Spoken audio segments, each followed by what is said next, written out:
하나님의 말씀은 베드로전서 1장 22절부터 같이 보겠습니다.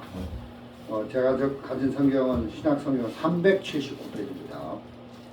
베드로전서 1장 22절부터 읽겠습니다. 다 찾으셨으면 제가 읽도록 하겠습니다. 베드로전서 1장 22절. 너희가 진리를 순종함으로 너희 영혼을 깨끗하게 하여 거짓이 없이 형제를 사랑하기에 이르렀으니 마음으로 뜨겁게 피차 사랑하라. 너희가 거듭난 것이 썩어질 씨로 된 것이 아니요 썩지 아니할 씨로 된 것이니 하나님이 살아있고 항상 있는 말씀으로 되었느니라. 그러므로 모든 육체는 풀과 같고 그 모든 영광이 풀이 꽃과 같으니 풀은 마르고 꽃은 떨어지되 오직 주의 말씀은 세세토록 있도다 하였으니 너에게 전한 복음이 곧 이 말씀이니라. 그러므로 모든 악독과 모든 체열과 외식과 시기와 모든 비방하는 말을 버리고 가난아이들과 같이 신령하고 순전하고 신령한 젖을 사모하라.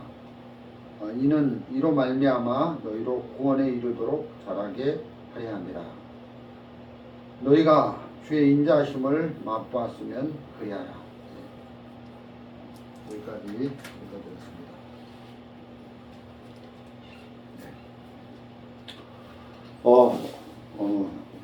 금방 저는 베드로전서를 읽었습니다. 베드로전서는 베드로 사도가 이제 쓴 건데요.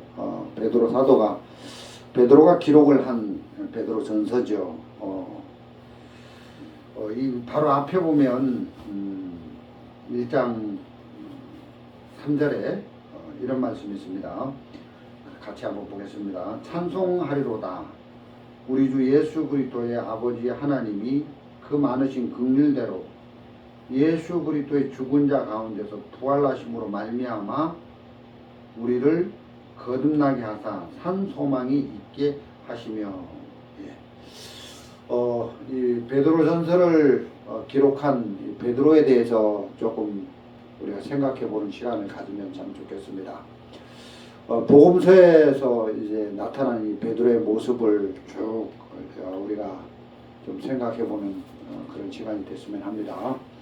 이 베드로가 예수님을 만나서 이렇게 쭉 이 베드로전서 이 편지를 쓰기까지 많은 그런 경험과 또 사건들이 있었겠죠. 이 사복음서에 나타난 그 베드로가 예수님을 만난 그 경험 사건들을 하나하나씩 이렇게 보면 맨 처음에 베드로가 이제 어부로서 고기를 잡고 있었는데 그날 밤이 새도록 이제 고기를 잡았는데 한 마리도 못 잡고 이렇게 있었습니다. 그때 이제 예수님이 베드로에게 깊은 데로 가서 그물을 던지라 해서 말씀에 의지해서 깊은 데로 그물을 던졌는데 엄청 많이 이제 그물이 찢어지도록 이제 물고기를 잡은 거예요. 그때 이제 베드로가 예수님에게 주여 나를 떠나소서 나는 죄인이로소이다 이렇게 이제 고백을 하는 걸 볼 수 있습니다. 근데 이제 예수님이 이제 베드로에게 내가 너로 사람 낚는 어부가 되게 하겠다. 이제 그러면서 이제 베드로가 예수님을 이제 배와 그물과 고기를 버리고 예수님을 쫓아가는 것을 볼 수 있는데, 이게 이제 베드로가 처음 예수님을 만난 그런 사건이죠. 이 예수님을 처음 만나게 된 이 사건을 베드로는 베드로 생애에서 정말 잊혀질 수 없는 그런 사건이었습니다. 그리고 이제 이 베드로가 이제 예수님을 쭉 따라다니면서 참 많은 이제 표적과 또 기적과 정말 이렇게 예수님의 그런 능력을 힘입어서 그런 사건들을 보게 됩니다. 예를 들어서 이제 갈릴리 가나 혼인잔치집에 이제 예수님 가셨는데 항아리에 물을 부으라 했는데 이 물이 변하여 포도주가 되는 그런 역사를 베드로가 보게 되면서 깜짝 놀라는 거죠. 어떻게 물이 어떻게 포도주가 되지? 그런 이제 기적의 역사도 보게 되고, 또 왕의 신하의 아들이 이제 죽었는데 예수님이 그 왕의 신하의 아들을 살리는 그런 역사도 보게 되고, 또 이 복음서 이제 이 마지막 이제 부분으로 가면서 이제 베드로가 예수님을 3번씩 부인하고 또 저주하고 그러면서 이제 닭 울기 전에 3번 부인하고 이제 그 닭 그 소리가 나면서 이제 그 참 통곡하면서 이런 그런 이제 예수님을 대적하고 예수님을 부인하고 저주하고 그런 이제 베드로의 모습 이렇게 볼 수 있습니다.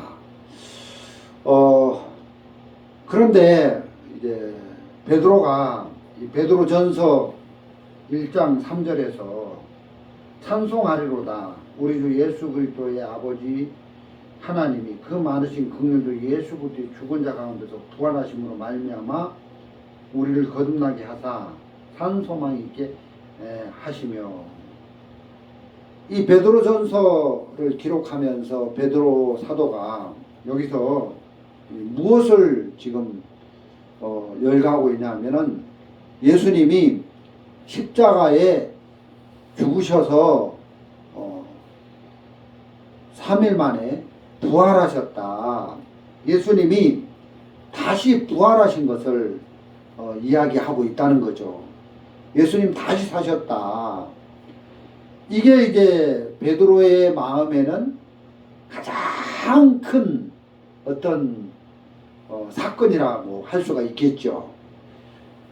예수님이 부활하신 것은 그냥 단순히 부활하신 것이 아니라 이제 부활했다가 뭐 또 죽는 게 아니라 영원한 몸으로 영원히 사는 걸 말씀을 하고 있는 겁니다.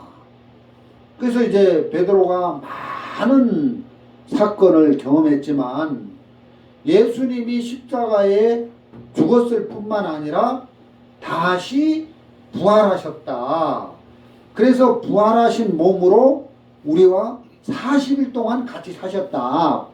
이걸 이제 베드로는 경험을 한 거죠. 자기 삶 속에. 그래서 베드로의 그 삶 속에 예수님을 만나고 예수님과 같이 지내면서 뭐 한 번은 예수님이 물 위로 걸어오시는데 그 물 위로 걸어오시는 예수님을 보고 주시거든 나를 명하여 이렇게 걸어오라 하소서 했을 때 이제 베드로가 이제 물 위를 걸어가다가 이제 의심하고는 이제 빠져버리는데, 야, 저분을 믿는 믿음으로 내가 바다에서 뛰어내렸는데, 배에서 뛰어내렸는데 바다 위를 그래도 몇 발자국이라도 걸어갔다. 참 놀랍잖아요. 그래 많은 기적과 표적과 사건들을 경험했지만 그 중에 제일 베드로가 이제 예수님과 같이 계시면서 이렇게 같이 이렇게 지내면서 가장 그 마음에 크게 경험하고 가장 큰 사건이 있다면 바로 예수님이 부활하셨다는 거죠. 그래서 이제 마가 다락방에 이제 제자들이 모여 있는데 이제 예수님 부활하셨는데 이제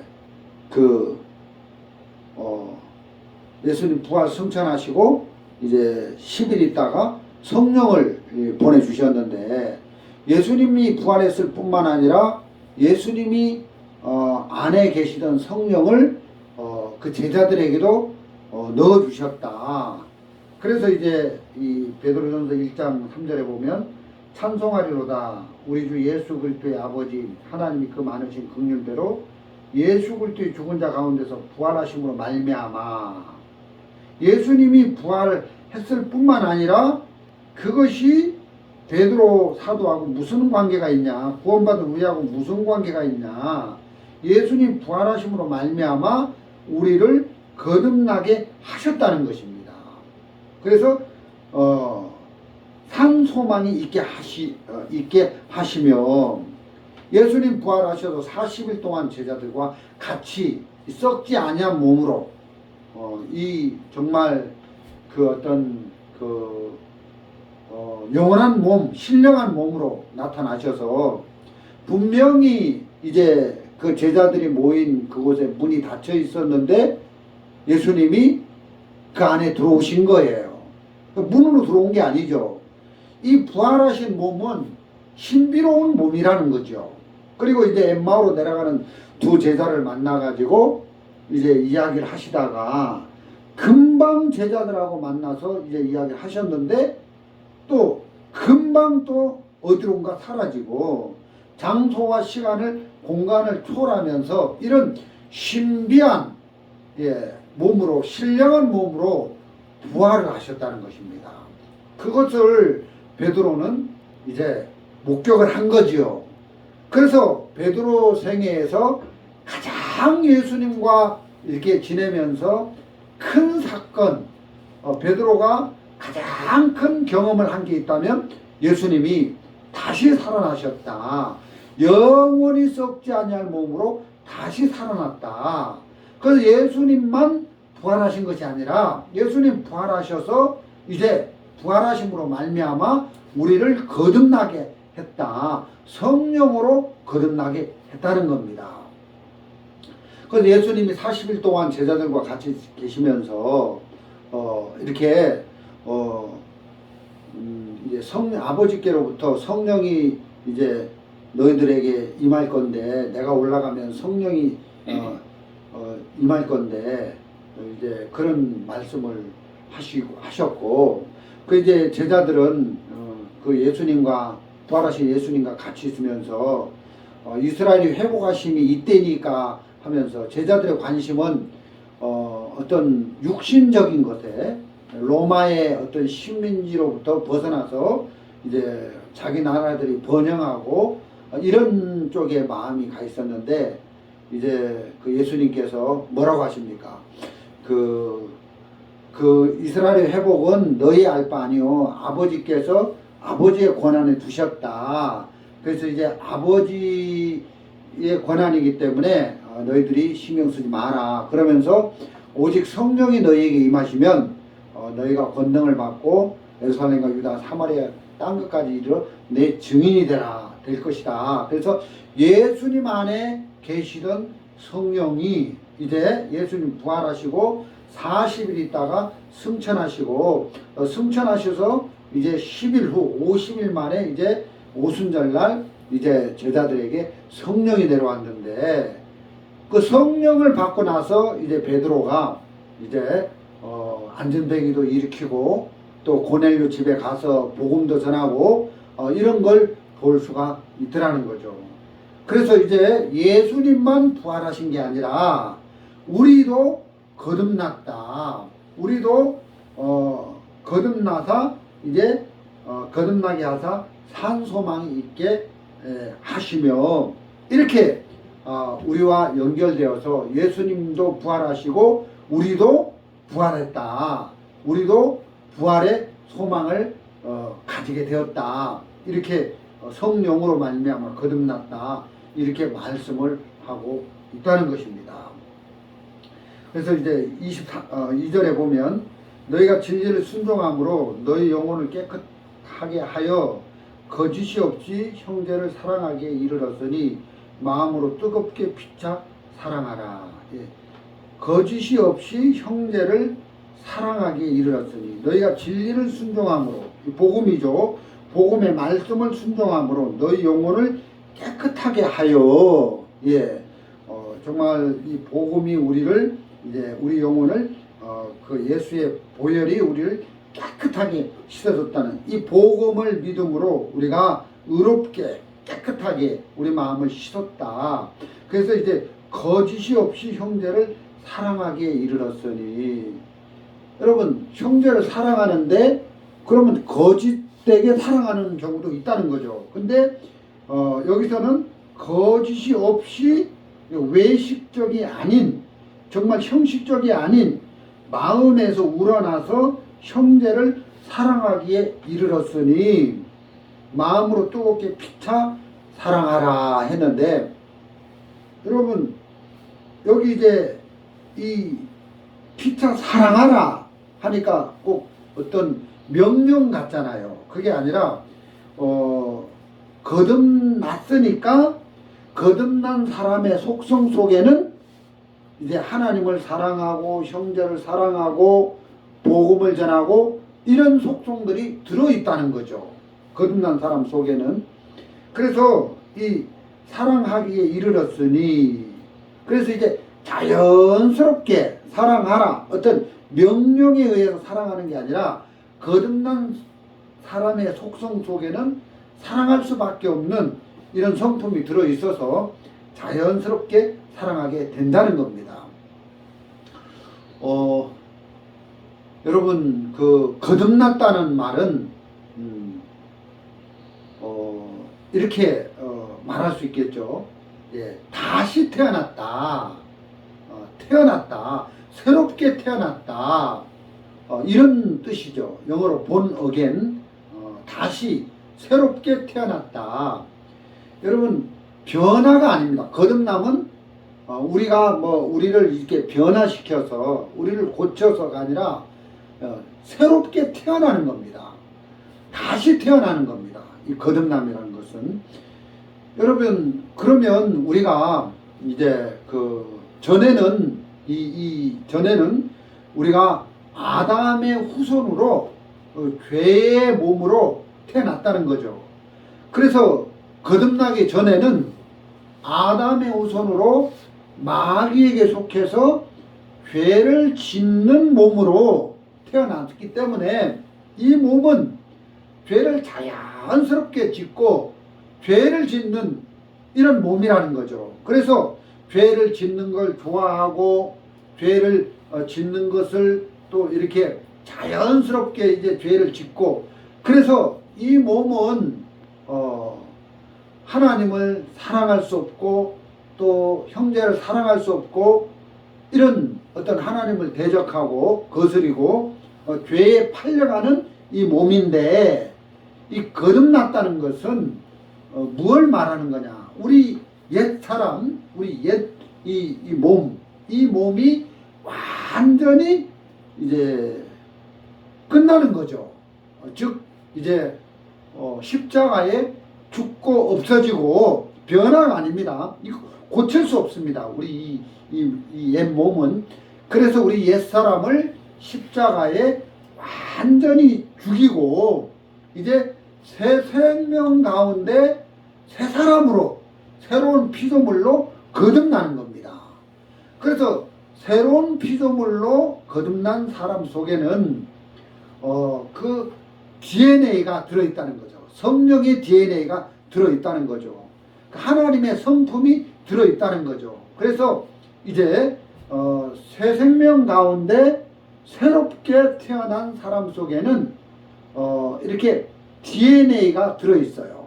그래서 거듭난 사람의 속성 속에는 하나님을 사랑한다든가 복음을 전한다든가 이런 성품들이 들어있어서 형제를 사랑한다든가 이렇게 되는 겁니다. 그래서 형제를 사랑하기에 이르렀으니 자연스럽다는 거예요. 이 형제를 사랑하는 것이 자연스럽다는 거예요. 그게 전혀 이게 우리가 힘을 쓰거나 의지를 가지고 어떤 법에 의해서 명령에 의해서 사랑하라 이게 아니라 사랑할 수밖에 없도록 되어져 있다는 것입니다. 그것은 거듭난 사람 속에 새로운 DNA 성품을 넣어주셔서 그것을 꺼내서 이렇게 쓰면 자연스럽게 이렇게 사랑할 수 있도록 하나님이 우리를 그렇게 만들어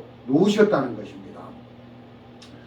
그래서 22절에 이렇게 거짓이 없이 형제를 사랑하기에 이르렀으니 그랬습니다.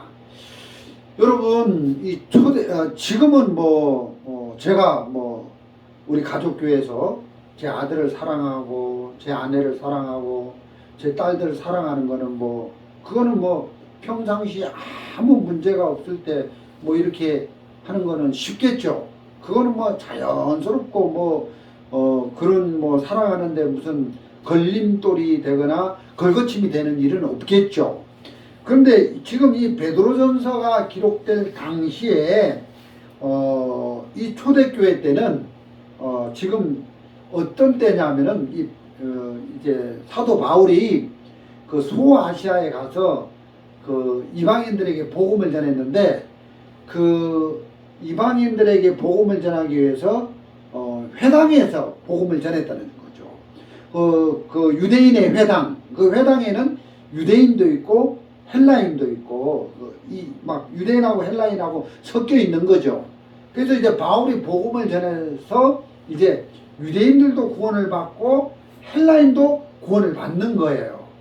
그런데 지금 2000년 전 초대교회 때나 지금이나 유대교를 믿는 유대법에서는 유대인하고 이방인하고 같이 한 자리에서 떡을 나눌 수도 없고 같이 식사를 해도 이게 법으로 금지되어 있다는 거죠.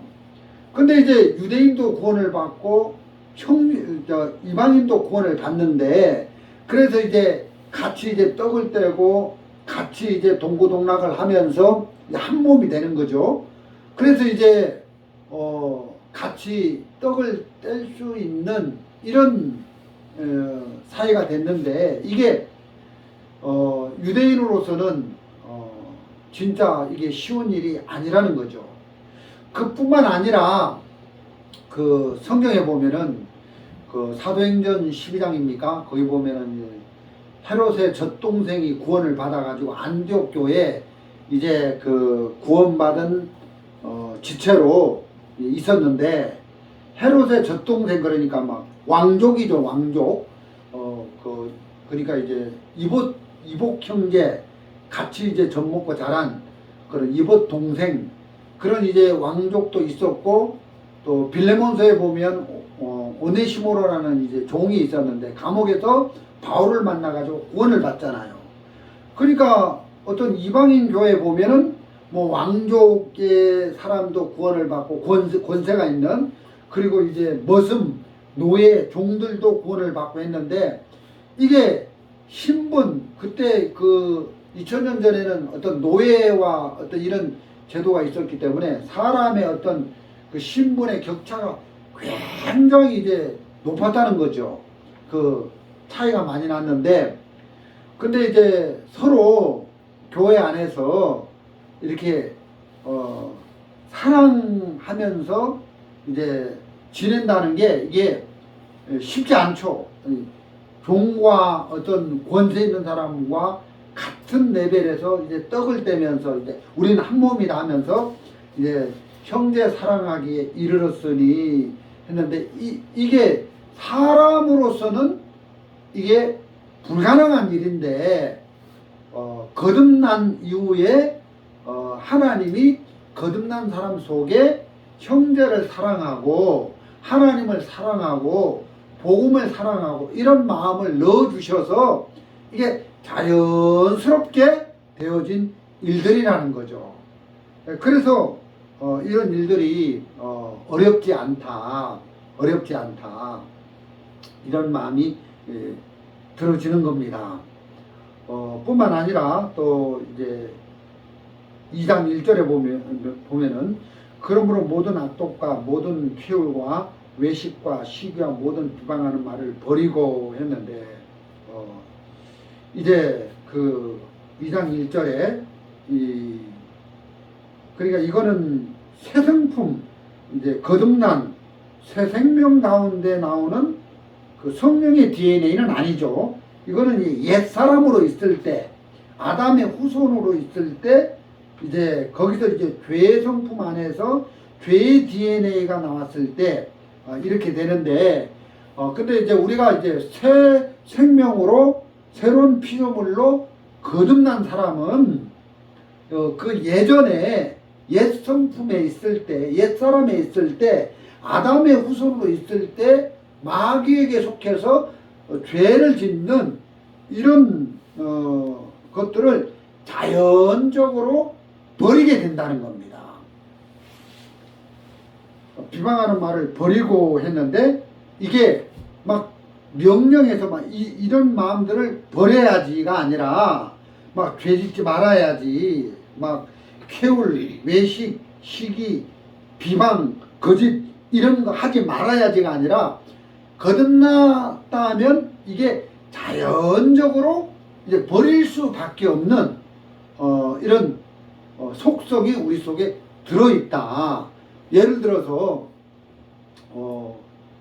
이제 거듭난다는 것은 다시 태어나는 건데, 새 생명으로 태어나는 건데,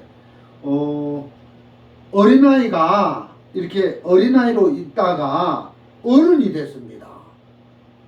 어린아이로 있다가 어른이 되면 어렸을 때는 뭐 기저귀 차고 뭐 공갈 젖꼭지 빨고 또 뭡니까 그 유모차 타고 막 이랬는데 어른이 됐어요. 어른이 되면 그런 일들을 자연스럽게 버리게 된다는 거죠. 여러분 어른이 됐는데도 만일 뭐 여러분이 교회 올 때 교회 와가지고 기저귀 어디 있지 하고 막 핸드백에서 기저귀 찾고 막 공갈 젖꼭지 막 물고 막 그러지 않잖아요. 어린아이였을 때는 뭐 기저귀가 필요하고 유모차가 필요하고 공갈 젖꼭지를 물려서 이유식도 먹어야 되고 하지만 어른이 된 다음에는 자연스럽게 기저귀도 버리게 되고 유모차도 필요 없게 되고 이런 어떤 공갈 젖꼭지도 이제 버리게 되고 이게 자연스럽다는 겁니다. 그런 것처럼 우리가 성령으로 거듭난 사람은 우리가 이 거듭나기 전 아담의 후손으로 있었을 때 이런 죄의 성품이 우리를 끌어가는 이런 부분에 이런 것들을 버리는 것이 어렵지 않다. 이게 쉽다. 너무너무 쉽다는 것입니다. 그래서 우리는 거듭났다. 1장 3절에 예수 그리스도의 죽은 자 가운데서 부활하심으로 말미암아 우리를 거듭나게 하사 산 소망이 있게 하시고 했는데, 산 소망이 있게 하시고 예수님이 부활하심으로 말미암아 예수님 안에 계셨던 성령을 이제 우리에게도 주셨다는 것입니다. 그래서 이 거듭나게 하사 산 소망을 가지게 했다. 여러분 이 거듭났다는 말하고 구원받았다는 말이 있는데 여러분 조금 다릅니다. 구원받았다는 것은 그냥 죄에서 우리가 이제 심판을 면했다. 그래서 이제 죄에서 심판을 면한 이거 이제 죄에서 우리가 구원을 받았다 이런 의미고, 거듭났다는 것은 새롭게 태어났다는 거예요. 그래서 이제 이 새 생명 가운데 새롭게 태어났기 때문에 속성이 완전히 변한 거죠. 새 사람으로. 그래서 우리의 삶을 바꿔버린 거예요. 완전히 이제 하나님을 사랑하고 형제를 사랑하고 우리가 전에 없었던 이런 성령이 주시는 이런 마음을 가지고 우리 삶을 새롭게 이렇게 이끌어가는 이런 부분은 거듭났다 이렇게 표현을 해야 더 맞는 거죠. 물론 뭐 거듭났다 구원받았다 같은 이야기지만 이렇게 조금 차이를 둔다면 이제 구원은 그냥 죄에서 심판을 면해서 이제 건짐을 받은 거고, 구원은 우리 성품을 완전히 새롭게 새로운 피조물로 하나님의 형상으로 우리를 바꿔버린 것이다. 이렇게 이야기를 할 수가 있겠습니다. 여러분, 그 어린아이가 갓 태어나면 갓 태어난 그 어린아이 성품 속에는 이렇게 엄마 젖꼭지를 빠는 것이 힘들지 않아요. 그 태어난 생명 속에 하나님이 젖을 빠는 힘을, 능력을 줘서 이제 그 갓 태어난 아이가 그 엄마의 젖꼭지를 빨아가지고 젖을 빨아당기는 그 힘이 들어있는 것처럼 우리가 거듭난 새 생명 성품 속에는 그런 것들이 들어있다. 그래서 2절에 보면 가나안 아이들 같이 신령하고 순전하고 신령한 젖을 사모하라. 이로 말미암아 너희로 구원에 이르도록 자라게 하려 합니다 했는데, 가나안 아이들과 같이 순전하고 신령한 젖을 사모하라 했는데, 막 어린아이 보고 너 그 신령한 젖을 사모하라, 엄마 젖을 막 빨아서 먹어라 이렇게 안 하잖아요. 태어난 아이는 그 엄마 젖을 사모할 수밖에 없고, 그걸 빨아 당기는 그 능력을 이미 가지고 태어났기 때문에 그 엄마 젖을 빠는 것이 전혀 부담스럽거나 어렵거나 힘든 게 아니라 그게 자연스럽게 그 일이 되어진다는 것입니다. 마찬가지로 우리가 거듭난 사람은, 새롭게 태어난 사람은 이렇게 하나님의 말씀을 우리가 이렇게 받아들이고, 이렇게 말씀을 이렇게 믿음으로 이렇게 우리 마음에 흡수하고, 또 교회 와서 예배드리고 찬송하고 또 이렇게 교제하고 기도하고, 이런 것들이 어렵지 않다. 여러분, 진짜 예배 드려야지, 막 찬송해야지, 기도해야지, 이게 아니라 이렇게 거듭난 사람 속에는 그 에너지가 들어있어서 그것이 이제 자연스럽게 되어진다는 것입니다. 그래서 이제 거듭난 사람의 속성 속에는 하나님의 성품, DNA가 같이 들어와서 우리가 하나님을 사랑하고 형제를 사랑하고 또 복음을 전하고 이런 부분에 이렇게 막 우리가 막 애를 쓰고 막 힘을 쓰고 이렇게 안 해도 그것이 이제 자연스럽다. 왜? 우리 속에 그런 DNA 성품이 들어있어서 그걸 꺼내서 한 번씩 쓰면 되는 거죠.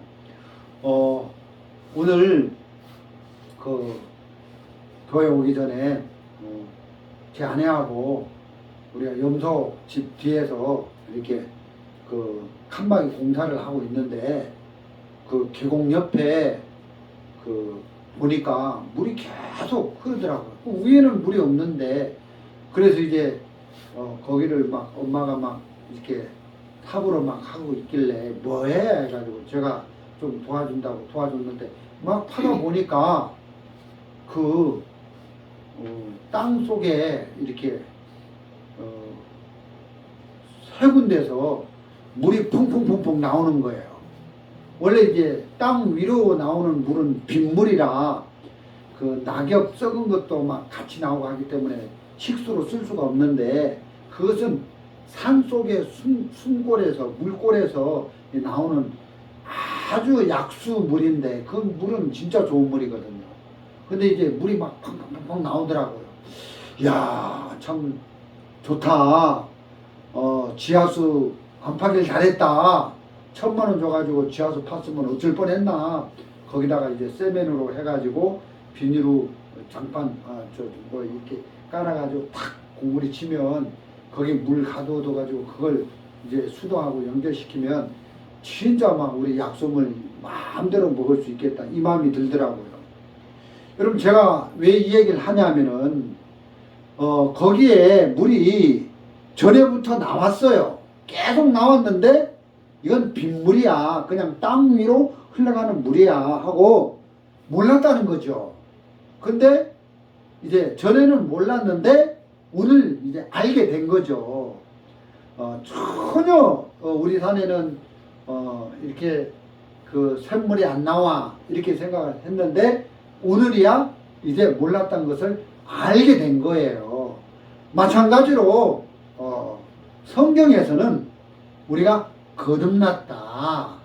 거듭난 사람 속에는 이렇게 거듭난 사람 속에는 그 하나님의 성품이 들어있다. 그래서 하나님의 성품을 꺼내서 쓰면 된다. 그래서 뭐 형제를 사랑하거나 복음을 전하거나 예배를 드리거나 우리가 기도를 하거나 서로 교제를 하거나 이런 부분에 어렵지 않다. 이게 자연스럽게 되어진다. 그래서 그 속성 속에 거듭난 사람의 속성 속에 그런 것들이 잠재되어 있고 들어있는데 그걸 끄집어내면 된다는 것입니다. 옛날에 우리나라 그 월드컵 축구 선수 박지성 선수가 있었잖아요. 그 박지성 선수는 진짜 축구 천재예요. 축구의 어떤 그 모든 그 잘할 수 있는 그 몸에 선천적으로 그 DNA를 갖고 태어난 거죠. 그래서 이제 이 박지성이가 갖고 있는 축구에 대한 천재성이라는 DNA를 이제 히든크 감독이 만나가지고 그 박지성 속에 있는 그 DNA를 다 끄집어내서 이렇게 그걸 이제 사용하도록 이제 히든크가 해준 거잖아요. 그런 것처럼 우리가 구원받을 때 성령을 우리에게 주셔서 성령으로 거듭나서 새롭게 태어나게 하셨는데 이 새 생명 속에는 하나님의 DNA, 하나님의 속성인 DNA가 들어있어서 우리가 성경을 읽다든가 말씀을 경청한다든가 예배를 드린다든가 찬송을 한다든가 기도를 한다든가 복음을 전하는 것이 뭐 봉사를 하고 이제 우리 옛사람에게 속한 이 죄의 성품을 버리고 이런 것들이 어렵지 않다. 그래서 우리는 자꾸 이런 것들을 끄집어내서 이제 쓰는 거죠. 아이고 목사님 저는 막 기도하는 게 어렵던데요. 말씀 듣는 것도 힘들고 성경 읽는 것도 막 이게 안 맞고 그게 아니다. 그건 몰라서 그런 것이다. 말씀에는 이미 그런 것들을 사모하고 사랑하고 또 좋아하게끔 만들어졌다고 이야기하고 있다는 것입니다. 우리는 체험해서 그걸 느끼려고 하니까 어려운데 이 거듭났다는 것을 체험해서 느껴야 되는 게 아니라 믿어야 되는 거예요. 믿음으로 그걸 받아들여야 되는 것이지. 예를 들어서 예수님이 부활하셔서 부활의 첫 열마가 되셨는데 우리도 예수님처럼 부활해서 이제 거듭난 몸을 느끼려고 하면 이미 그건 늦은 거예요. 예수님이 부활의 첫 열매가 되셔서 부활하셨는데 그 예수님처럼 우리도 신령한 몸으로 부활되는구나. 이건 믿어야 되는 거예요. 그래서 우리를 거듭나게 하셨구나. 우리를 이렇게 부활 시켰구나. 이렇게 말씀을 통해서 우리가 믿음을 가져야 되는 것이 체험해서 느끼려고 하면 안 된다는 것입니다. 그래서 저는 어떤 때 이렇게 아침에 일어나서 성경을 읽으려면 잘 안 읽어져요. 그래서 아침에 일어나자마자 막 산에서 막 이렇게 밖에 나와서 이제 산책 한번 하고 이렇게 하는데 성경이 잘 안 읽혀요. 근데 이제 일 끝나고 저녁에 딱 이제 농막에 들어가 있으면 성경을 이렇게 읽어야지 하는 마음이 생겨서 성경을 쭉 읽다 보면 성경에 이렇게 빨려 들어가는 겁니다. 그래서 막 30분도 읽고 1시간도 읽고 그러는데 내가 이제 구원받고 이제 얼마 안 돼서 성경을 읽고 싶은 마음을 주님이 막 주셔가지고 성경을 읽었는데 그때는 막 시간만 있으면 막 성경을 막 하루에 200페이지, 300페이지 막 이렇게 읽는데 막 성경을 읽다 보면 이 말씀 속에 막 빨려 들어가는 거예요. 이거는 내 의지가 아니라 거듭난 사람의 속성 속에 하나님이 그런 성경을 사모하고 이 성경을 이렇게 받아들이는 이런 DNA 속성을 넣어주셨다. 그래서 이게 어렵거나 힘들지 않다. 이게 쉽게 이렇게 되어지는 거라는 거죠. 뿐만 아니라 내가 이제 구원받고 나서 누가 이렇게 절 보고 복음을 전하라고 안 했지만 내가 이제 분명히 예수님이 내 죄를 씻어 내가 의롭게 됐다는 이게 정확한 진리의 말씀이기 때문에 이 복음을 전하고 싶은 마음을 주님 막 주셔서 혼자 막 가방 들고 이렇게 막 이 동네 저 동네 돌아다니면서 복음을 전했는데 복음을 전해야지가 아니라 이 새 생명 이 새로운 피조물 속에는 복음을 전하고 싶은 이 마음이 이렇게 들어있다는 거죠. 그래서 이렇게 한 번씩 그런 것들을 우리 속에 있는 속성들을 이제 끄집어내서 이런 연습을 우리가 하는 겁니다. 그래서 이렇게 복음을 전한다든가 형제를 사랑한다든가 하나님을 사랑한다든가 이런 것들이 이제 자연스럽게 우리 속에 들어있다. 여러분 오리는 물을 만나면 물에서 이제 잘 지내잖아요. 물고기는 물 안에서 사는 것이 자연스럽지 물 밖으로 나오면 이제 못 살잖아요. 힘들잖아요. 그런 것처럼 우리가 성경을 읽거나 하나님의 말씀을 대하거나 예배를 드리거나 마음을 이렇게 교제를 나누거나 기도를 하거나 이런 부분에 자연스럽다. 이것이 어색하거나 힘들지 않다. 목사님 저는 안 그렇던데요. 그거는 몰라서 그런 거고 마귀에게 잡혀 있어서 그런 거고 실상은 우리가 구원받고 거듭날 때 우리 속에 하나님의 DNA를 집어넣어 주셔서 하나님의 사랑이 우리 속에 흘러 들어와서 이 사랑으로 형제를 사랑하고 또 이렇게 하나님을 사랑하고 이런 부분에 어렵지 않다는 것입니다. 그래서 우리 골로새서에도 보면 이런 말씀이 있습니다. 골로새서 3장 9절 너희가 서로 거짓말을 말라 옛사람과 그 행위를 벗어버리고 새 사람을 입었으니 이는 자기를 창조하신 자의 형상을 쫓아 지식에까지 새롭게 하심을 받은 자니라. 이런 말씀이 있는데 너희가 서로 거짓말을 말라 옛사람과 그 행위를 벗어버리고 새 사람을 입었으니 여러분 여기 보면 9절에는 옛사람이 나오고 10절에는 새 사람이 나옵니다. 우리가 옛사람으로 있을 때는 거짓말을 하고 우리가 막 해방을 하고 수근수근하고 비방을 하고 이런 삶을 살았는데 성경에서는 너희가 서로 거짓말을 말라. 여러분 우리가 거짓말을 어떻게 안 할 수 있습니까?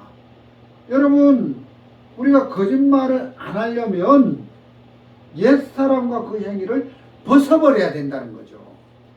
그래서 우리 옛사람 이 죄에 익숙한 이 아담의 후손이 이 옛 몸, 이 옛 피조물은 십자가에 죽는 거죠. 이제 옛사람과 그 행위를 벗어버린다는 말은 이제 이 옛사람은 무너지고 이 말은 십자가에서 죽고 없고 옛사람은 끝났고 믿음으로 우리 옛사람이 예수와 함께 십자가에 장사됐다. 그리고 예수님 부활할 때 새 생명 가운데 새로운 피조물로 우리도 살아났다. 그래서 새 사람을 입었으니 10절에 그래서 우리 옛사람은 완전히 죽고 우리 옛사람은 찾아볼 수가 없는 거예요. 우리 옛사람이 변해서 새로운 피조물이 되는 게 아니라 우리 옛사람 죄가 우리를 끌어가고 마귀가 우리를 주장하던 우리 옛사람은 완전히 벗어버리고 무너지고 끝났고 제거됐고 없어졌고 죽어서 흔적도 없이 사라졌다. 이걸 믿으라는 겁니다. 그리고 예수님 안에 있던 성령으로 예수님 부활하실 때 우리가 부활됐다. 그래서 예수님처럼 우리도 새로운 사람으로 거듭났다. 새로운 사람으로 부활됐다. 이걸 믿으라는 겁니다. 그래서 이제 이는 자기를 창조하신 자의 형상을 쫓아 이는 자기를 창조하신 자의 형상 하나님의 형상 우리를 창조하신 자 누굽니까? 하나님이죠. 우리를 새 사람으로 창조하신 자의 형상을 쫓아 그 하나님의 성품의 DNA가 우리 속에 들어있다는 거죠. 그래서 성경을 읽거나 복음을 전하거나 이렇게 자연스럽다. 그래서 우리가 옛사람의 일을 버리는 것은 쉽다. 아까도 말씀드렸습니다마는 어린아이가 기저귀 차고 유모차 타고 또 공갈 젖꼭지 빨고 이렇게 어린아이로 있을 때는 그렇게 하는데 어른이 된 후에는 그런 것들을 버리고 이게 쉽다는 거. 어른이 돼도 뭐 기저귀 차고 뭐 유모차 타고 뭐 공갈 젖꼭지 빨고 그런 사람 없잖아요. 그건 자연스럽게 어른이 되면 버리게 되는 것처럼 우리 옛 사람에 있을 때는 거짓말을 하고 죄를 짓고 수근수근하고 비방하고 이렇게 되지만 우리가 성령으로 거듭났다면 이런 부분에 대해서 버려지는 것은 어려운 것이 아니다. 자연스럽게 그냥 쉽게 버려진다는 것입니다. 이런 부분을 생각하면 너무너무 감사하는 거죠. 그래서 이제 자기를 창조하신 자의 형상을 쫓아 지식에까지 새롭게 하심을 받은 자니라. 지식에까지 새롭게 하심을 받은 자. 하나님의 형상을 쫓아 지식에까지 새롭게 하심을 받았다. 이게 무슨 말입니까? 제가 나이가 들다 보니까 늙은 것보다 젊은 게 좋겠더라고요. 막 일을 하다 보면 막 허리도 아프고 뭐 다리에 힘이 없으니까 막 약하잖아요. 약한 것보다는 건강하게 좋겠더라고요. 아들을 보면 막 힘도 세고 막 한데 저는 막 산도 잘 못 오르고 그래서 이제 늙은 것보다는 젊은 게 좋고 병든 것보다는 건강한 게 좋고 조금 전에 우리가 예배당 들어오면서 그 전에 이 집주인이 지난주에 그 부자 되는 집 해가지고 휴지 화장지 한 통을 뭐 선물로 갖다 줬는데 오늘이야 이제 엄마가 그걸 보고는 저를 보고 여보야 뭐야 전번에 서항수 씨는 돈 잘 버는 집 해가지고 휴지 한 통 사왔는데 여기 집주인은 부자 되는 집 해가지고 화장지 한 통 가져왔네. 우리 부자 될 거야. 우리 돈 잘 벌 거야. 좋아 막 이러더라고. 그러면 저도 막 부자가 되고 싶은 거예요. 돈도 잘 벌고 싶고. 그런데 이거는 육신의 생각이라는 거죠. 이거는 육신의 생각은 옛사람에 있을 때 이거는 죽고 없다는 거죠. 근데 그래서 이제 성령이 주시는 생각, 영의 생각, 이제 거듭난 사람의 속성 속에는 세상 사람들이 하는 생각 아닌 새로운 이제 우리를 창조하신 자의 형상을 쫓아 지식에까지 새롭게 하심이라. 그래서 생각 자체도 바뀌는 거예요. 그냥 세상 사람들처럼 젊은 게 좋아, 세상 사람처럼 좋은 집이 좋아, 세상 사람들처럼 부자, 돈 잘 벌면 좋아. 막 이런 쪽에만 마음이 있었는데 이제 하나님의 형상을 쫓아서 우리가 가지는 어떤 지식까지도 하나님이 바꿔주셨다. 그래서 육신의 생각은 사망이요 영의 생각은 생명과 평안이니, 그래서 세상 사람들이 가질 수 없는 하나님의 형상을 쫓아 새로운 생각을 우리 마음에 넣어주셔서 그런 어떤 말씀을 사모하는 마음이나 진리의 어떤 마음이나 이런 마음을 가지면서 살 수 있도록 우리를 이끌어 주셨다. 우리를 이렇게 인도해 주셨다. 이 부분이 너무너무 감사하다는 거죠. 그래서 제가 이렇게 무슨 말씀을 드리고 싶으냐면은 그 거듭난 사람 속에는 그런 이제 새로운 DNA가 들어있어서 우리가 그걸 자꾸 이렇게 속성이 들어있는데 우리가 그걸 이제 끄집어내서 이렇게 사용하는, 그래서 이제 우리가 이제 이렇게 세상 사람들과 다르게 이렇게 변화된 삶을 사는 거예요. 우리는 세상 사람들하고 달라요. 왜냐하면 새롭게 태어난 새 사람이기 때문에 분명히 세상에 사는 사람들하고는 차원이 훨씬 다르다. 그래서 이제 하나님의 그 새 생명 속에 들어있는 DNA를 가지고 이렇게 살아가는 이런 축복을 우리가 받았다. 그래서 이제 그 형제를 사랑하기에 이르렀으니 했는데 그 뭡니까? 성경에 보면은 그 고린도전서 1장에 보면은 그 1장 3절에 보면은 그 우리 한번 보겠습니다. 고린도전서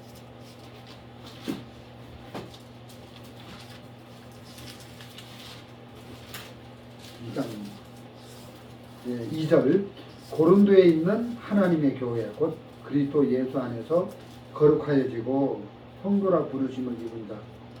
여기 보면 고린도에 있는 하나님의 교회 이런 표현을 이제 고린도전서에 쓰여져 있습니다.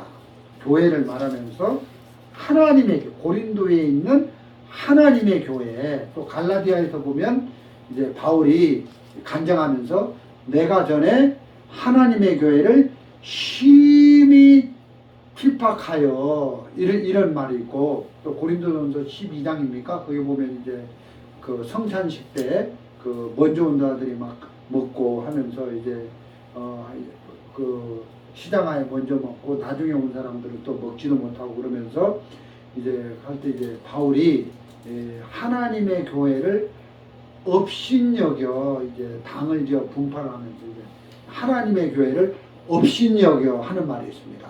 그래서 이 교회는 하나님의 교회라는 거죠. 뭐 이완이가 뭐 이완의 교회도 아니고 유병헌의 교회도 아니고 박옥수의 교회도 아니고, 우리는 전에 있던 종교 단체에서는 뭐 박옥수의 교회 막 이러는데 그게 아니에요. 뭐 종의 교회 막 이러는데 그게 아니라 이 교회는 하나님의 교회다. 하나님에게 속한 것이다. 성도는 하나님에게 속한 것이다. 우리 구원받은 성도는 하나님의 상속자다. 그래서 이제 베드로전서 그 2장 5절에 보면은 맡기운 자들에게 주장하는 자세를 하지 말고 이런 말씀이 있는데 이 맡기운 자들이라는 이 표현이 있는데, 저는 이제 전에 이제 단체에 있을 때는 우리가 거듭난 우리 성도들을 이제 맡겨졌다, 종에게 맡겨졌다. 맡겨온 자들 하니까 유치원 아이들을 유치원 선생님한테 맡긴, 그래서 이제 종에게 맡겼다. 그러니까 이제 우리는 종의 인도를 받는 게 맞다. 우리 이렇게 생각을 했는데 그게 아니고, 맡기운 자들이라는 것은 하나님의 상속권을 받은 아들들인데 구원받은 우리는 하나님의 교회 하나님의 속한 상속권자인데, 그러니까 이제 신분이 엄청 높은 거죠.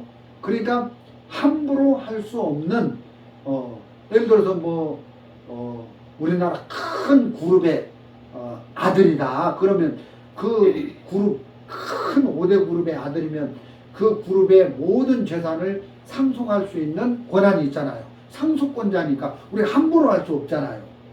무슨 어느 그룹의 아들이다 그러면 야, 저 상속권자네 하고 크게 이제 존귀하게 봐야 되는 것처럼, 우리가 하나님의 교회에 성도는 하나님의 상속권, 하나님의 것을 상속받는 자인데, 이런 상속 백성들을 우리가 맡았다면 함부로 할 수 없다.